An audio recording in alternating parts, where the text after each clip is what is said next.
Hello, my name is Michael, and welcome back to my Military Retirement Lessons Learned channel. In this video, I will provide my recommendations and lessons learned associated with seeking and applying for federal employment jobs and the restrictions and timelines associated with these opportunities based upon federal agencies. If you are seeking federal employment, there are two main rules and/or laws that must be understood. The first is the Veterans Opportunity to Work, known as the VAL Act, and the second is the 180-day rule established within 5 U.S. Code 3326. During my transition into retirement, there was a lot of confusion and vague information available regarding the VAL Act, Veterans Opportunity to Work. On the surface, the VAL Act appears and reads that it applies to active duty transitioning out of the military, and was assumed that this includes transition into retirement or separation from the military. However, after applying to several DoD agency positions and my application being denied, I began to make phone calls and researching the VAL Act in more detail. Following these actions, I obtained clarifying details that the VAL Act does not apply to retirees, but I will still discuss this and share this information that I obtained for understanding. There is a separate federal restriction that pertains to military retirees under what is called the 180-day rule that I will explain in a few minutes. If your retirement goal is to land a federal GS civilian job within a Department of War or any other federal agency, the VAL Act has restriction timelines that you need to be aware of. However, the VAL Act does not apply to military retirees.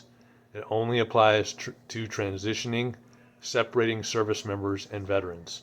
The VAL Act helps transitioning service members and veterans by requiring all agencies to treat eligible active duty service members as veterans with a veterans hiring preference when applying to federal jobs before separation. This provides opportunities for transitioning service members and veterans to be hired while on terminal leave status within 120 days of separation. The service member must obtain and submit a certification of expected honorable discharge within 120 days in lieu of their DD-214 will not be obtained until after your separation date. This certification can be a memorandum from record from your command level. For more information on the VAL Act requirements and restrictions, reference www.usajobs.gov, and these details can also be found at the bottom of all federal agency job announcements under Required Documents, Active Duty Service Member section. The 180-day rule is established within 5 U.S. Code 3326, titled Appointments of Retired Members of the Armed Forces to Positions in DoD. If your goal is to land a federal GS civilian job within a Department of War agency, you need to be aware of this 180-day rule restriction and timelines, also referred to as a cooling off period, and backwards plan from your official retirement date. This 180-day restriction or waiting period starts from your official retirement date. This only applies towards federal agencies under the Department of War and does not apply to other federal agencies.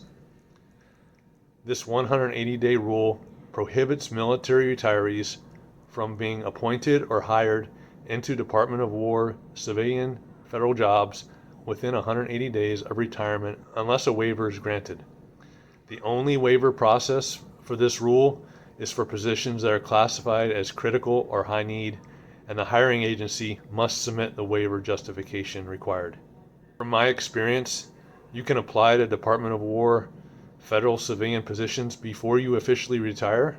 However, it does not contribute to the goal of obtaining an interview and being hired for a Department of War GS position. The Federal Screening Agency, in most cases the Office of Personnel Management, OPM, will reject your job application during this initial review screening process, even if you submit the 120-day certification MFR covered under the VAL Act, as it doesn't apply to retirees. The only value for applying for federal jobs within the Department of War before your 180-day timeline is to gather familiarization with going through the federal employment job application process, which is completely different from the civilian employment process. For more information and explanation on 5 U.S. Code 3326. This can be found through any internet search engine of your preference by just searching 5 U.S. Code 3326 180-day rule. So I hope you found the information in this video valuable. If you did, please like the video. And if you want to hear more on military retirement lessons learned, click the subscribe button and share this channel with anyone you know who will soon be retiring from the military. I will see you on my next video, and thank you for watching.